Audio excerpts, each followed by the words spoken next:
This episode of Distraction is sponsored by Landmark College in beautiful Putney, Vermont, the college of choice for students who learn differently. Learn more about how we help students with ADHD succeed in college at lcdistraction.org. There's an epidemic of pain and isolation across all of our countries, across the planet, I would say. We're the most connected yet disconnected generation that's ever lived. And so all of these things we try to address every single day by creating community and really dedicating ourselves to being in person together. Hello, this is Dr. Ned Hallowell, and welcome to Distraction. Today we have a really unique individual with us. Now and then, God creates an extraordinary person, and we have such a one with us today, Mr. Mark Brand. And I think rather than me telling you his story, I'd like him to just, in his own words, tell his pretty amazing story. So, Mark, welcome to Distraction, and can you tell our listeners why I think you're so amazing? I'm really interested to see what part of it that you find amazing, and I'm honored and humbled by your words, and thank you for taking the time to bring me on and hang out. Well, thank you. I'm out at one of our businesses right now. I'm just looking out in the downtown east side of Vancouver through the doors of this place that's been here since 1957, and what I'm looking at right now is a safe injection site and a bunch of people struggling. There's probably just by a hand count about 25 folks who are unhoused directly in front of me, about 3,000 to 4,000 in these 4-block radius. And in this particular business, we service about 1,100 people, particularly women and children fleeing violence, with food created by people who are formerly incarcerated, formerly street entrenched, and have physical and mental diverse abilities, because we don't like to say disability. And we've run this business here for almost 9 years. And through the window, I'm also looking through our community radio station that's a part of this business, and token project that we launched here to allow people to interact with each other who are struggling and obtain some food security. So this is one of our suite of businesses that I care deeply about, and which set me on our social impact mission about 8 years ago. I'm 9 now, actually. So it's very dear to me. Well, now you used a bunch of terms that I'm not sure all our listeners will know. So first of all, what is a safe injection site? So the opioid epidemic, I think most folks are familiar with at this point. It's ravaged the most of North America, or the Americas entirely, and that's an issue of painkillers, right? So, overprescribed painkillers. We've seen some very public lawsuits be won against organizations like Johnson & Johnson for helping and being complicit in the opioid epidemic. Now, heroin and street-level heroin and fentanyl are the alternative to that. So the perfect analogy I could give you is a military personnel goes overseas and they sustain a really gruesome injury, and they're prescribed opioids as painkillers, and then they're brought home. Their prescriptions run out, but they're still addicted to the drug itself. And that drug street level would be $5 versus $50 without medical care. So people become more and more addicted to street level fentanyl and heroin, and it's been destroying good parts of our countries. And so the safe injection site is to make sure that people don't die. Because of the introduction of fentanyl and carfentanil as drugs, the overdose rate has skyrocketed. We lost 1,583 people last year on the Canada side to overdose on the West Coast. So what happens at a safe injection site? They're supervised, so if they are to nod off or they go into arrest, they are revived using Narcan, which will bring you back to life. And to be a little bit crude of the analogy, it's like the scene from Pulp Fiction with Uma Thurman, and that happens, about 150, 200 times a day on average here, just in the downtown east side. Wow. So there's an epidemic of pain and isolation, and across all of our countries, across the planet, I would say, we're the most connected yet disconnected generation that's ever lived. Yes. So all of these things we try to address every single day by creating community and really dedicating ourselves to being in person together. That's so wonderful. Now, you were once, the term you used, were unhoused. Is that correct? Yeah, and I think the terminology is really important here. So when we, and you know this well, Doc, like when we're trying to address any issue, we need to normalize it in a way that everybody can be involved. And we were looking at street-level entrenchment as homelessness in its entirety, right? So you imagine the guy with the mustache that's cigarette-stained with the dog, and he looks really, down on his luck, and he's got the tin can and says, please help, That's right. What we pictured homelessness as. But the fact of the matter is, the four biggest growing regions of homelessness are families, veterans, the elderly, and anybody who comes out as anything but straight. And so what does it truly mean to be homeless? Well, it means to not have a fixed address, full stop. So if you are couch surfing, or if you're living in your car, if you're living in a van, if you are outside unsheltered for a couple of nights, that's homelessness.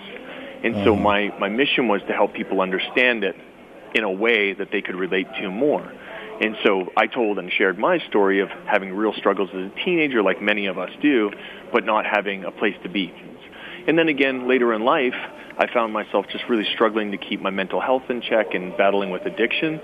And in those moments, I ended up without my own fixed address, very temporarily, but to the point where, you wonder if solidity will come back into your life. So in those moments, you realize that the systemic issues are so deep. What do you do when that happens? Like, what are the go-tos? Where are the services? Who do you talk to? Right. And often that's how, when people are slipping off that slope into homelessness, that's when it's best to grab them and help them. Not once they've been street entrenched, because all that trauma that occurs to them is really hard to work back out of. So you're trying to help people at their critical inflection point of their life. And so I realized that from my personal piece, I was very lucky that I had such incredible humans around me that rallied and helped me figure out how to be stable. But not everybody has that luxury. And street entrenched means you've just gotten accustomed to living on the street? You're in there, right? So there's many arguments on this, and that would be a whole other podcast, but the discussion really is about, are the shelters safe enough? Do people feel safe there? Do they feel safe in a single-room occupancy hotel? There's a lot of predatory behaviors in a lot of these places. Yeah. So oftentimes, one of my board members and dear friends, Josh Thompson, who is also in the same situation, lived in shelter with his mom, and they ended up in the street because they just didn't feel safe in the shelter. So I hear that. I hear that often. I know what street entrenched means. I once approached a homeless fellow and I said, because we had an extra room, would you like to come live in my house? And he came to the house and inspected the room, had its own bathroom, TV, everything, and he said, "This is really wonderful." And he let me think about it, and he thought about it, and the next day he told me, "I just can't give up my community of homeless folks that I sleep with under a tree every night." Yeah, I mean, what's our normal, right? Yeah. And so, what makes you feel safe? Yeah, we've encountered many situations like that where what our assumption of safety and what our assumption of comfort is very different than somebody else's reality. So, right. That other thing in social impact and social work, I should say, is, meet people where they're at, is something that people say all the time, right? It's like at their pace and how can we help you that makes you feel comfortable. So how did you make your money? How did you, get from being unhoused to housed to now helping the unhoused? Yeah, I just found stability. So I moved out on my own when I was 17, and I had support, and then started, I'd been working since I was 12. I've always really, really loved to fill my days with purposeful work. So I was a paper boy, and I made pizza and, did everything you can imagine to do those things and get into a stable place. And then I traveled and cooked and traveled and tended bar and traveled and became a DJ and played records. And then when in my early 30s, I'd come to Vancouver and threw my hat in the ring. I scraped together enough cash to open up a restaurant. And so I opened my first restaurant in 2006 called Bonita. I took over an as-built, so a failed restaurant, so there didn't have to be that much work done to it. And we literally built it ourselves and cobbled together enough of our friends who are artists to line the walls and our relationships with suppliers to give us some good grace to get open a couple months. And that year we were the most award-winning restaurant in Canada. We really set ourselves in a great place. Wow. Yeah, which was really special. And so in that year, then Where did you find your chef? So our chef was working with another organization at the time, and as classically happens in restaurants, right? You're sitting around and you're bemoaning your bosses from multiple different places, and then you're like, let's start our own. And so that's what it was. It was 4 guys who got together and started their own. And from that, people were like, oh, maybe this isn't quite as challenging, and maybe I could do this. And so I opened a second place pretty quickly, and the second turned into 11 within about 6 years. And so now you have 11 restaurants across Canada? Not anymore, no. This was all in Vancouver. This was all within 3 blocks. It was one neighborhood, and we were operating an art gallery and a live music venue and a pop-up ramen shop, and you name it, we were doing it. And at that point, Save On Meats came onto my plate, which is the place that I'm talking about right now that I'm standing in, and everything changed for me. Intrinsically, we knew that this was the work that we needed to be doing, that there's lots of other folks in the restaurant business doing restaurant stuff, but for us, nobody was really doing this social justice work in what is now a very common B Corp way, social impact way. So we were one of those archetypes that were like, hey, how can we balance doing business with embedding social justice? And at that point, 2 years after operating Save On, I realized that this was where I was supposed to be, and this is the life that I was supposed to lead. And so I closed or sold 6 businesses in the next 2.5 years. And from there, all of the businesses pivoted to do impact or become B corporations, and we launched our charity and foundation and have served 2.5 million meals out of the downtown east side since. So when you ask me the question, how did I make my money? Well, I don't have any, but I have everything I need. And everything I need is a wonderful community, incredible employees and staff and partners, and a great group of people surrounding us and helping us try and make this happen globally. So you're rich in connection. Which is really, and I think you probably attest to this, that's all we want. Exactly. Right? I got all the things. I always say I got all the stuff that I said I wanted, right? I wanted a car, I wanted the home, I wanted all the things, and I had it all and went, I'm miserable. Yeah. This is never one day that I wake up and go, oh, this feels secure. I feel more secure now not owning anything than I ever did. So there's a safety and community, and I think we have a lot to learn as North Americans from looking at other cultures. I was having a deep conversation about this last night. When we look at our homelessness issues and then we travel and we're like, oh, that would never be allowed. And we say it very matter-of-factly, in a Thailand. That would never be allowed in a Japan. Like, why is there no homeless people in Japan? Like, well, because they would never allow it to happen. And we've lost that as North Americans. Like, we've really lost that sense of responsibility to other. And so that's what we try to instill in folks, and that's what I feel is the most rewarding part, is when we have miniature victories and big victories. Mm-hmm. And, people listening are, I'm sure, like me, saying, man, this is so great. How can I get involved in that? What can people who agree with you 1,000%, what can they do? Well, the first thing that I say to folks so I'll tell you just a little anecdote about it. People used to always come to me and say, Chef, can I cook with you? And I'd say, do you know how to cook? Mm-hmm. And 9 times out of 10, they'd say, no, I have no idea. I'm like, well, how is that helpful to me? Like, honestly, how is that you're going to come in and burn yourself or cut yourself or make the soup terrible? Like, that's not helpful. And they're like, oh, I thought anybody could cook. And I was like, can anybody code? Like, no, it's not like that. No, you don't think that, because you go to restaurants all the time and you don't expect that you could make that food. So there's this really interesting narrative that we carry that to help homelessness, we just make sandwiches. And like, that's just not a real thing. Like, sure, people love sandwiches. So I would say to people, what do you do? And, the responses would be hilarious. They'd be like, I'm a CPA, and chartered accountant, but that's not helpful. And I just start laughing. I'm like, have you ever seen a social enterprise's books? Of course it's helpful. Like, who do you want to work with? You want to work with stray dogs? You want to work with Somali refugees? I can put you in touch tomorrow. And then somebody would say, I'm a UX designer, and that's not helpful. And, same response. Like, look at a social impact website. Like, we need desperate design help, How can we get you connected? And so people would go and be in their purpose, and yet they'd still come back to me and say, I'd still really like to cook. So I designed this thing with my team. It's called Plenty of Plates. And what you do is the diner that I'm in right now, you come, you bring 12 people, you make a donation to our charity of $10,000. That $10,000 will feed a few thousand people. And then we teach you to cook for 75 people. So you get with your team, it's a team-building exercise, soup to nuts, make a fine dining menu, 3 courses, and then we invite 75 people from community into the diner, and you serve them a fine dining meal. So people who are living in shelter, people who are street entrenched, people who are really struggling with food security in general, they sit down in the diner, and you, or an organization, a group of friends, a corporate, serve them. And it's been transformational. Like, in design, I did it to get people to stop asking me to cook. Right? Because I said, if I have an answer for them, then that'll be the one answer, and that'll be the end of it. Right. And we literally had to close our diner for evening operations last week because we're booked out to do it so often. So I use that as a dual analogy of find your genius, right? What is it that you deeply care about? Because you'll keep going back. If you come to my kitchen and burn soup, you're never coming back. You feel shame, you feel guilt, you're like, damn, I shouldn't have done that. Right. If you come and get taught, it's different. But what is the thing that you do that you really feel power in, that puts you in flow state, that like helps you understand to be in the issues? And definitely find the thing that you care the most about. Right? So if you do shit that you kind of care about, fine. But if you do stuff that it deeply resonates for you, even if it's not popular, like if it's coaching kids basketball, if it's, teaching people how to bake, like whatever that is, that's what you will keep going back to. And we know that. And everyone has it in them somewhere. It's just a matter of tapping into it, right? Yeah. And I speak a lot for a living.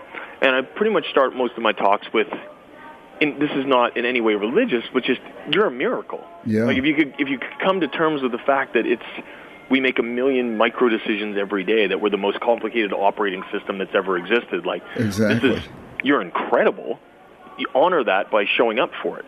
Like what is it? You just go within yourself and figure it out. And we teach people like simple breathing exercises and things along those lines. Some folks have never literally taken deep breaths. Right? Right. So I think that societally, how do we get to the place where we're living in purpose every day? We got to look after self first, get right with self. I always say you got to love yourself first. Yeah. How old are you now, may I ask? 44 this year. And do you have children of your own? No kids. I feel like it depends on the day, but I've got 168 of them, or they've got me. Right? Yeah, depends on who you ask. But we have a family unit, and they're not all blood. Some of them are. And we're looking after each other consistently. I always said that I strive to be the best uncle I can be. Yes, you're the uncle to an awful lot of people. Exactly right. Right. What an amazing story. And you're a Canadian by birth? I am. I operate on an O1, an extraordinary alien visa in the U.S. We launched our charity there last year in foundation. I travel across the States probably 150 to 200 days a year, doing dinners. Last week we're in San Francisco. I'm doing a dinner in the Mission and Tenderloin District, where I spent a year researching. I was an adjunct fellow and professor at Stanford University teaching design thinking and innovation dynamics. Wow. And so I taught at the University of Southern California remotely as well, teaching their doctoral social work program and teaching people who are working on their capstones how to do this social impact work in a really meaningful way, which was beautiful for me. So I give that context because I really feel like a global citizen. And I think we all need to contextualize ourselves in that way, considering what we're facing and the existential threat. And so I operate everywhere that they'll have me. How do you teach innovation? So really simply, so the design thinking methodologies are the backbone of companies like IDEO, right? So IDEO is the perfect example, and David Kelly is the godfather of that innovation discussion around design thinking, right? And it's human-centered design is the backbone of the whole thing, right? So in the most simplistic of ways is we design based off assumption the majority of the time as business people and be like, hey, there's not a sushi restaurant for 10 blocks. I should open a sushi restaurant. But my teaching is, well, why don't you just hang out on those blocks and ask everybody what kind of restaurant they would like? And people are like, oh, well, people don't know. Like, people support what they co-create, number one. And number two, if you design with the human that you're trying to design for at the center of it, research is free. You can find out what you actually are trying to learn. So one of the other pillars or cornerstones of that is true ethnographic interviewing. And, who's the king of that in popular culture? Malcolm Gladwell, right? Gladwell does incredible ethnography and then synthesizes things so we can all understand them in a way that we're like, wow, that's incredible as an insight. Well, all Gladwell is doing is being patient, right? He's really taking the time. And in those patient moments, when you're listening, you're doing true, present, deep listening ethnography, that's where the insights for innovation come. Where you're like, oh, I had no idea that people who are unhoused, who identify as female or other, want yoga, right? And I'm not being facetious. That was a real thing that I discovered when I was in California doing research, that yoga was one of the number one things that people wanted to have in their life. Really? Now, I'm thinking about socks and food and housing. Right. And socks only because I did the research and I'm partnered with Bombas, but where the innovation portion of it has to come from humans. Otherwise, we are always trying to think our ways into new ways of living, and I believe that we need to live our ways into new ways of living. That leads into the last part, which is prototyping. What does it cost to do a prototype?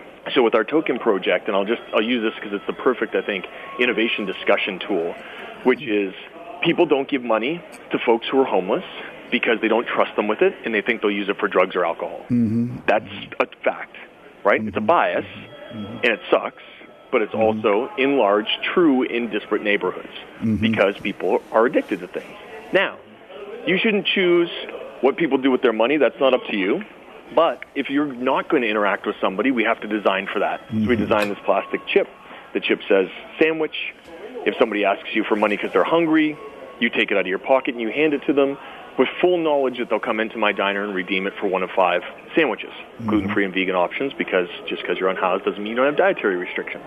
Now, in that design, I thought that we'd maybe do 2 or 3 a day, right? Maybe 2 or 3 a day. And in those 2 or 3, that's 2 or 3 conversations with somebody who's deeply street entrenched, feeling super isolated and alone, and somebody who really wants to help but doesn't know how. We did 120 redemptions our first day. We're at 120,000 now. Oh, my Lord. The program is launched in multiple cities and multiple countries. It's an innovation, quote unquote, because not all innovation has to be technology. Right. Right? So what is it? Well, currency's been around forever. Empathy's been around since we were born, thank God, otherwise we'd murder each other.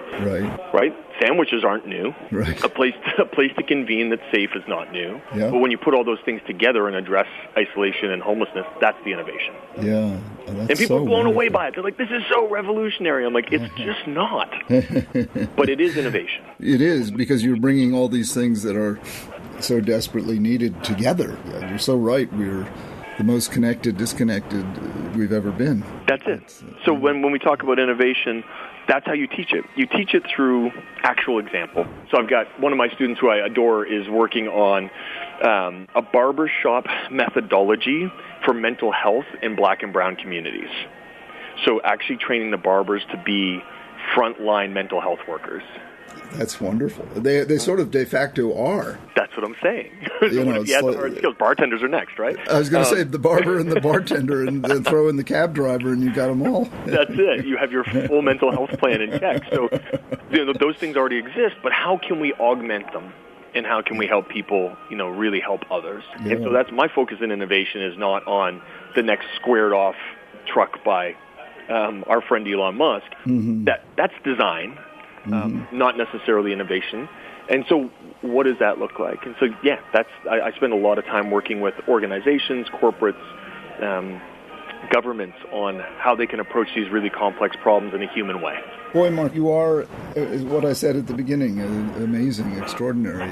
It's wonderful just listening to you talk, and your mind makes a very beautiful kind of music. You're always creating, which is lovely to see and to behold, and I'm sure our listeners felt as enchanted as I did. If they want to reach out, do you have a website, or how do they follow you? Yeah, absolutely. So the 2 easiest ways to get me, the number one is by Instagram. It's the app of choice for me. I'm on there a lot. I love pictures. I love sharing short story. So it's just my name. It's @mark.brand. And then our websites are my full name. So it's markbrandinc.com. And if you go there, it literally will link you out to all of our different projects, all of our different businesses, our foundations. And if you want to be in contact with us, there's an info there that leads to my right hand in Canada, my right hand in the U.S., and I'm really easy to find. Yeah, that's wonderful. And boy, I just love the work you're doing. It's fantastic.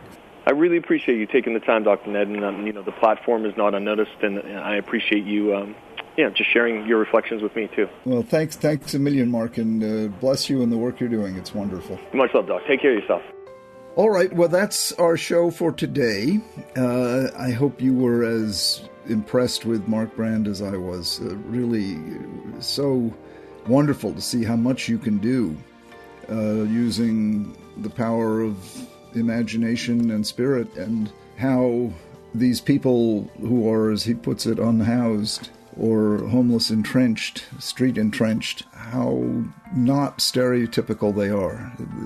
He was once one of those folks, and you or I could be tomorrow. It's a fact that we all are connected, and the way he's helping them and reaching out to them and connecting with them, I just think is just inspirational, and something that I certainly will try to emulate.